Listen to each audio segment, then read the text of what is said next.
Our Sun is an average-sized star, and still, it could fit 1,300,000 Earths. The star is also 333,000 times as heavy as our planet. NASA has translated radio waves created by planets' atmospheres into audible sounds.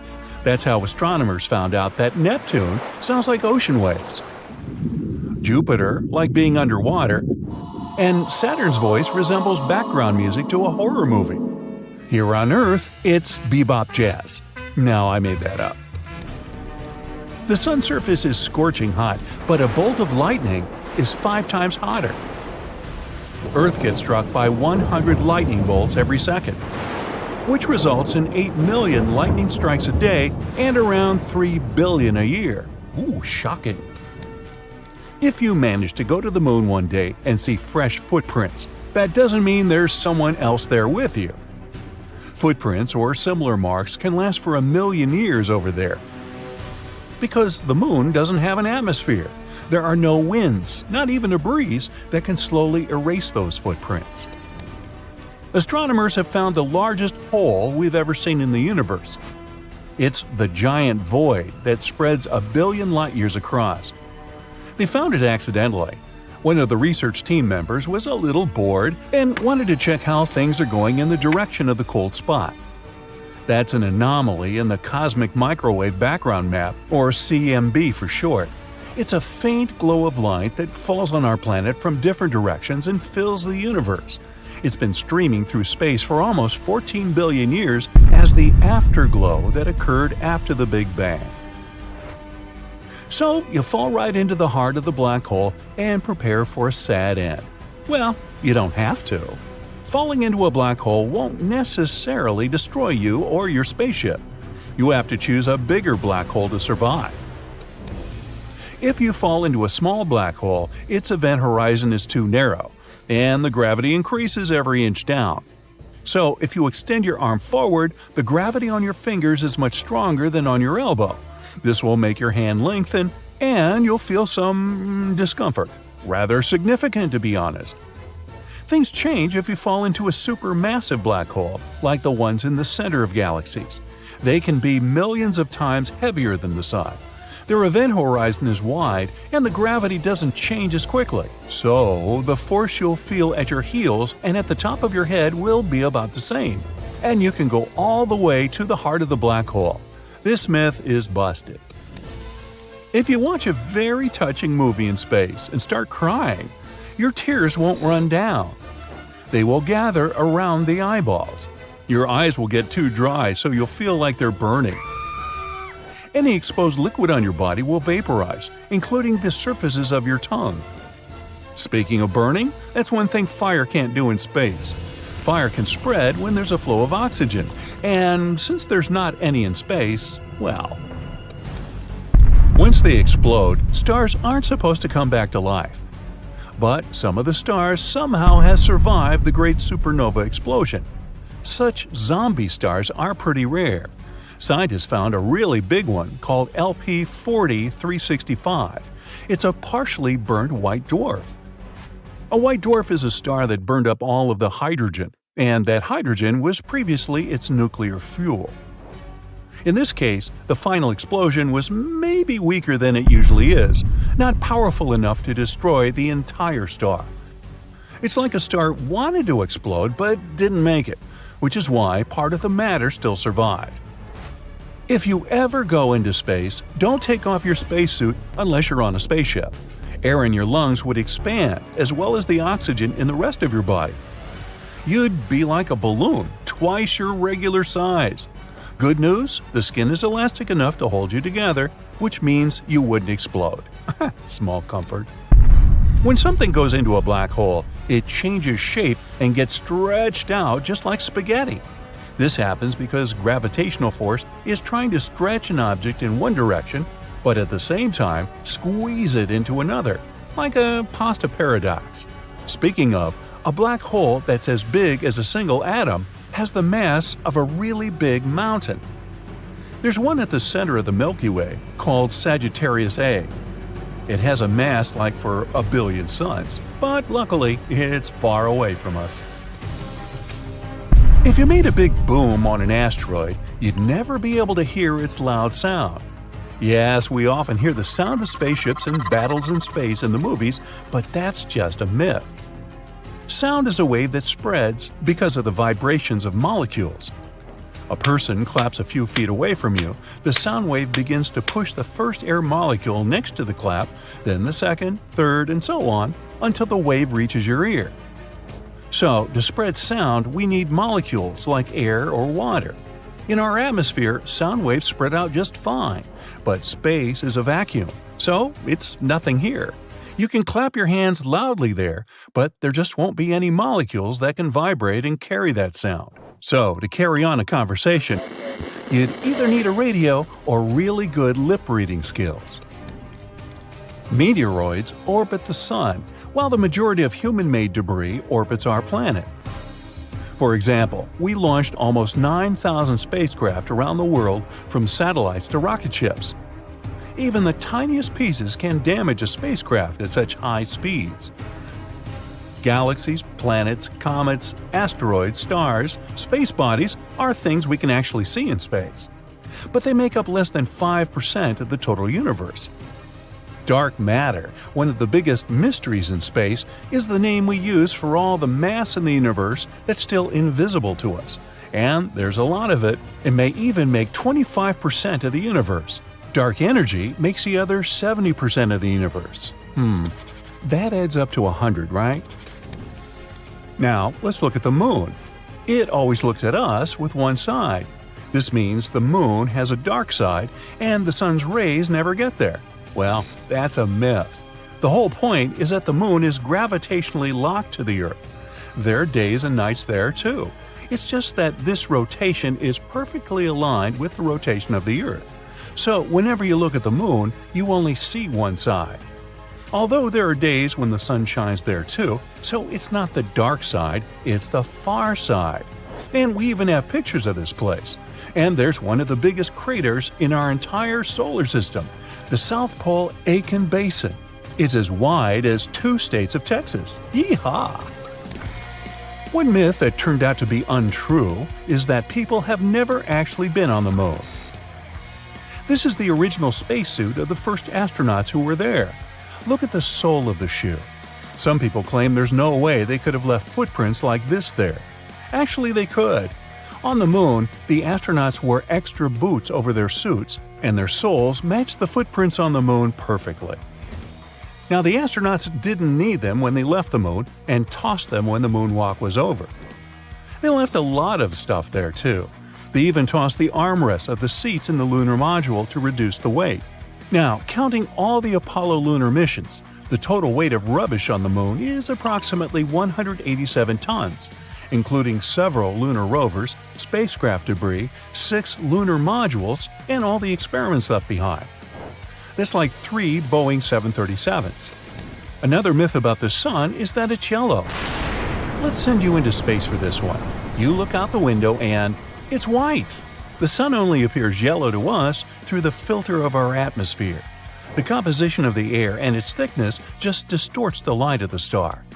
But stars do come in different colors. Cooler stars have bright orange and red colors. These are usually very old stars, older than our sun. But young and very hot stars are bright blue. The sun is about in the middle of this spectrum. Oh, one more myth about asteroids. We need to fly a little farther than Mars's orbit. Whoa, we're in an asteroid belt, and we constantly have to dodge giant rocks and blocks of ice. We got in some dense asteroid clouds. Not true. The fact is that space is huge, and the distances are incredible. All the rocks and debris in the asteroid belt are only 4% of the weight of the moon, so there really aren't that many of them there. To understand the dimension of the emptiness in space, look at the collision of 2 galaxies. There are billions of stars in each of them.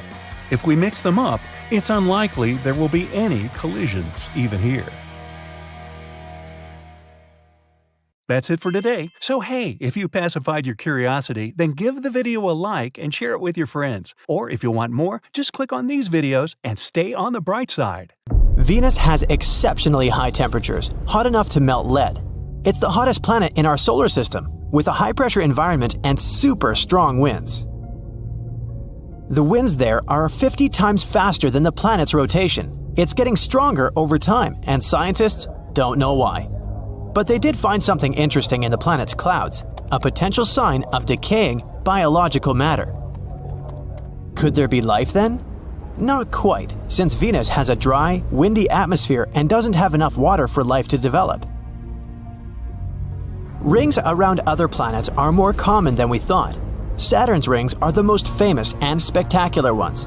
They partially consist of reflective, sparkly water ice, and you can't see anything like that in the rest of our solar system. Jupiter, Uranus, and Neptune have ring systems too, and those most likely consist of dust and rocky particles. And not just planets. Astronomers found out rings were around one asteroid as well. Speaking of rings, why do you think that Earth doesn't have them? Gas giants have rings, while the rocky ones don't. Two theories explain how rings form. They could be the remains from the times when planets were forming. Or they could be leftover material of an impact that destroyed an unknown moon, or gravity broke apart this moon of its parent planet. It's not clear why only the gas planets have rings. They formed in the outer area of our solar system, while rocky planets only in its inner circles. May be a good clue. Maybe these inner rocky planets had just better protection from strong impacts that could have formed rings. Also, there are more moons in the outer solar system. And there are more rings there. Another thing may be that bigger planets have a bigger volume, so a ring system can remain stable there. Some theories even say that Earth used to have a ring system. A long time ago, our planet collided with a Mars-sized object, which most likely resulted in a dense ring of particles and debris. But our story was a bit different than the outer planets, and those rings probably combined and formed the Moon. Do we know the shape of the universe? Einstein had a theory of general relativity. It said that the universe could be in one of these three forms: closed like a sphere, open like a saddle, or flat like a piece of paper. Its shape determines whether it's infinite or not, and whether it will expand forever or maybe collapse at some point. The shape of the universe depends on its density and rate of expansion. One of the best ways to determine its shape is to use something called the cosmic microwave background. It's the relic afterglow, something that's left of the Big Bang. Sound waves that were moving through the universe in its early stages produced quite small spatial variations in the temperature of its faint light. The result of these studies showed that the universe probably expands in all directions, which means it's flat. How come our sun is hot while the moon is cold? The sun gives off heat because its core is extremely hot.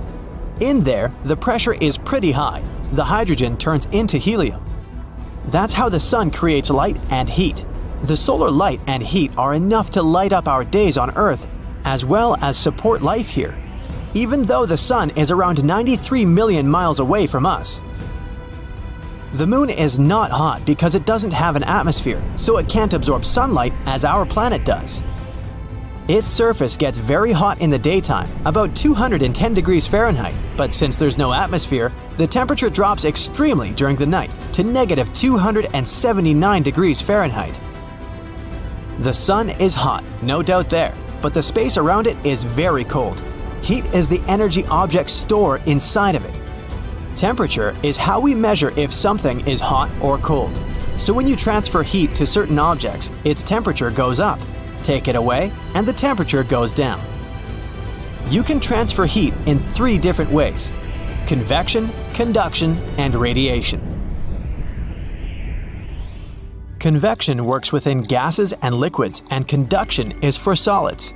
The temperature only affects matter. Space doesn't have enough particles. It's nearly a complete vacuum, which means transferring heat is not effective. The only way to do it is through radiation. When the heat coming from the sun falls on an object in the form of radiation, the atoms that make up that object will absorb energy. This energy moves the atoms and makes them produce heat throughout this process. In space, temperatures of the objects stay the same for a long time. Cold objects stay cold, and hot ones stay hot. If you place anything outside of the Earth's atmosphere and expose it to direct sunlight, the sun will heat it to about 250 degrees Fahrenheit. Objects in outer space that surround our planet and don't receive sunlight directly are at 50 degrees Fahrenheit. The temperature is like this because there are molecules that escape our atmosphere, so the sun heats them. We used to think that water was really rare in space, but now we know there's water ice across our entire solar system. For starters, you can usually find water on asteroids and comets.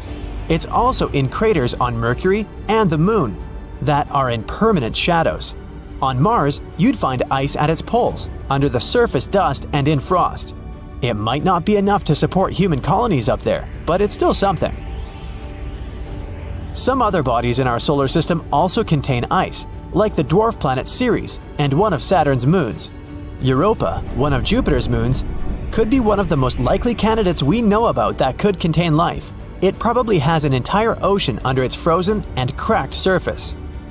It could have twice as much water as all oceans on our planet together. Titan, the biggest of Saturn's moons, also has a liquid cycle, but it's not water. Its cycle moves materials between the surface and the atmosphere. At first, it sounds like the water cycle we have on Earth. But immense lakes on Titan are filled with ethane and methane. There's a chance they're over a layer of water. Neptune is about 30 times as far from the Sun as we are. Of course, it gets significantly less light and heat than Earth, but it also radiates way more heat than it's generating. There are more things happening in its atmosphere, especially if you compare it to its neighbor, Uranus. Uranus is closer to the Sun, but it still radiates the same amount of heat as Neptune. The winds on Neptune are insanely strong, 1,500 miles per hour. No one still knows why. It could be a gravitational contraction, energy coming from its core, or the Sun. I hope we'll eventually find out. Can you imagine hot ice? It exists just 33 light-years away from us, on one exoplanet. This planet consists of different water elements and they form burning ice. The ice there is solid because of pressure, but the surface temperatures are extreme and go up to 570 degrees Fahrenheit. That's how the water stays super hot and comes off as steam. Picture putting ice in your coffee when you want to heat it up. When you stargaze, it's almost like you're looking into the past. Stars are really far away, and it takes longer for their light to reach our planet. So it's possible some of them have already run out of fuel and aren't alive anymore. The Pillars of Creation are a good example. This is part of a region 7,000 light-years away from us called the Eagle Nebula. These are clouds of gas and dust in the shape of pillars. Scientists first discovered it in 1995, but in reality, a supernova explosion destroyed these pillars that were at least 6,000 years ago. So, the 1995 image shows these pillars from 7,000 years ago. Mars has the biggest volcano in the solar system that we know of so far. It's bigger than the whole state of Hawaii, and 100 times larger than the biggest volcano on Earth. The red planet seems so quiet, but once upon a time, large volcanoes dominated its surface. Volcanoes on the red planet can probably grow so big because gravity there is a lot weaker than down on Earth. Also, the crust on our planet is moving all the time, and the Martian crust probably stays still. When you look at photos taken from spaceships or the International Space Station that show sunlit objects like Earth or the Moon, something seems wrong. Space looks too empty. No magical scenery of a nighttime sky full of stars. It would be incredibly boring to go stargazing in space, since the sky is always dark. During the daytime, the sky on our home planet is blue because of the diffusion of light. It happens when sunlight goes through the atmosphere. But if you were on the Moon or somewhere else in space, there would be no atmosphere to spread this light around. That's why the sky there would always appear black. But it doesn't mean less bright out there. If you were looking out the window of the space station, you'd see just as much direct sunlight as you would gazing out of your apartment window during a cloudless day. maybe even more. When taking a picture on a sunny day, you'll probably use a short exposure, together with the narrow aperture setting on your camera. This way, just a short burst of light will get in. That's similar to how our pupils contract in sunlight so that they don't have to deal with too much light.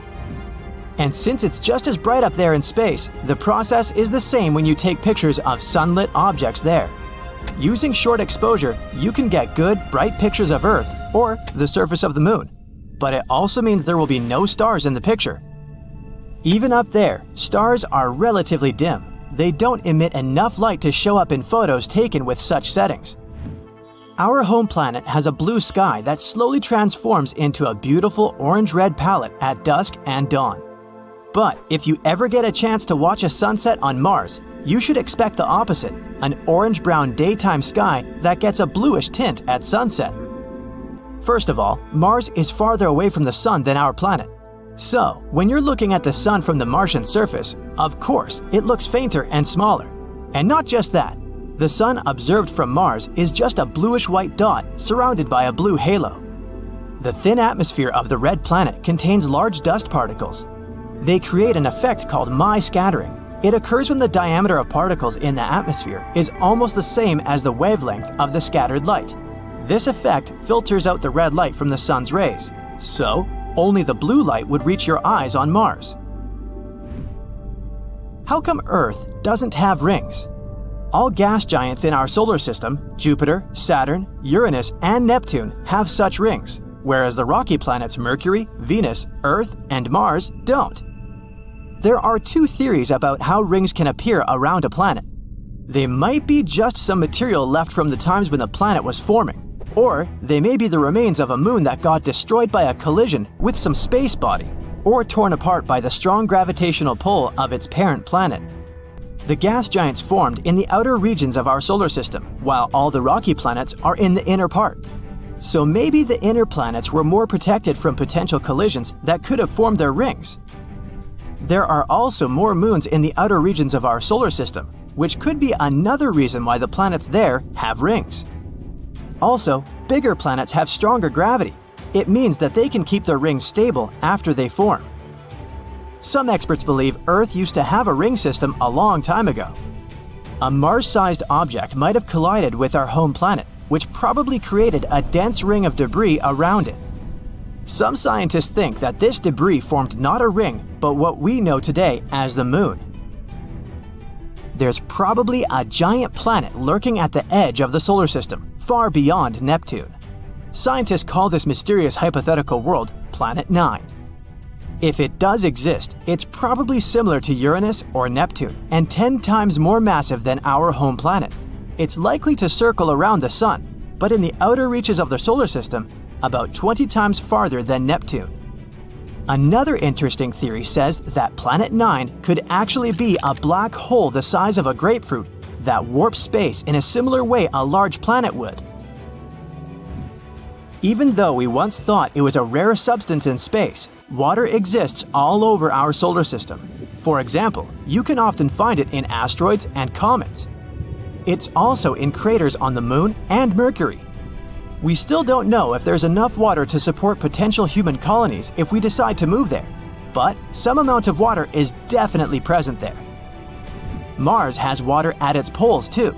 It's mostly hidden in the layers of ice and probably under the planet's dusty surface. Europa, Jupiter's moon, has some water too. This is the most likely candidate we know about to host life outside Earth. There's probably a whole ocean of liquid water under its frozen surface. It might actually contain twice as much water as all of Earth's oceans combined. Neptune is unexpectedly warm, even though it's 30 times as far from the Sun as our planet and receives less sunlight and heat. But it still radiates way more heat than it gets. It also has way more activity in its atmosphere than you'd suspect, especially if you compare it to its neighbor, Uranus. Both of these planets emit the same amount of heat, even though Uranus is much closer to the Sun. No one knows why. Neptune has extremely strong winds that can reach a speed of up to 1,500 miles per hour. Can they produce this heat? Or maybe it's because of the planet's core, or its gravitational force? There's a monster black hole hurtling through space at a speed of 5 million miles per hour. Scientists located it with the Hubble Space Telescope. They believe it weighs as much as 1 billion suns. It was supposed to stay put in the center of its home galaxy, but some gravitational forces are pushing it around. At one point, this black hole is going to break free from its galaxy and continue roaming the universe. Luckily, it's still 8 billion years away from us.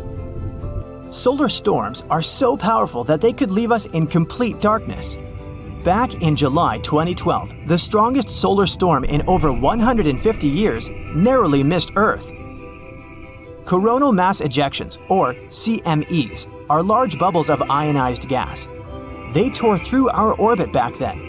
If they had caught our planet in the crosshairs, we would have literally been in the firing line. We'd have faced solar matter hurtling towards Earth, damaging computers and causing power outages that would have lasted for months. A surprise solar storm hit us on June 25, 2022. One photographer even managed to capture stunning bright auroras that flashed across the dawn sky in Calgary, Canada, and lasted for 5 minutes. They were caused by the storm. Vampire stars are a real thing. They're part of a binary star, and they can literally drain the life out of the other star in the system. They do it to keep burning for a longer time. It works like this. A smaller star with a lower mass steals its sibling's hydrogen fuel to increase its own mass. This vampire star then becomes hotter. Plus, its color changes to striking blue. This way, it looks much younger. How sneaky. The color of the universe is dubbed cosmic latte. The light coming from our galaxies and stars within them, as well as clouds of gas and dust in the observable universe, have a specific color. It's an ivory tint, pretty close to white.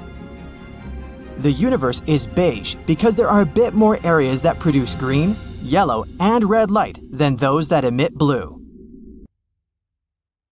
That's it for today. So hey, if you pacified your curiosity, then give the video a like and share it with your friends. Or if you want more, just click on these videos and stay on the bright side.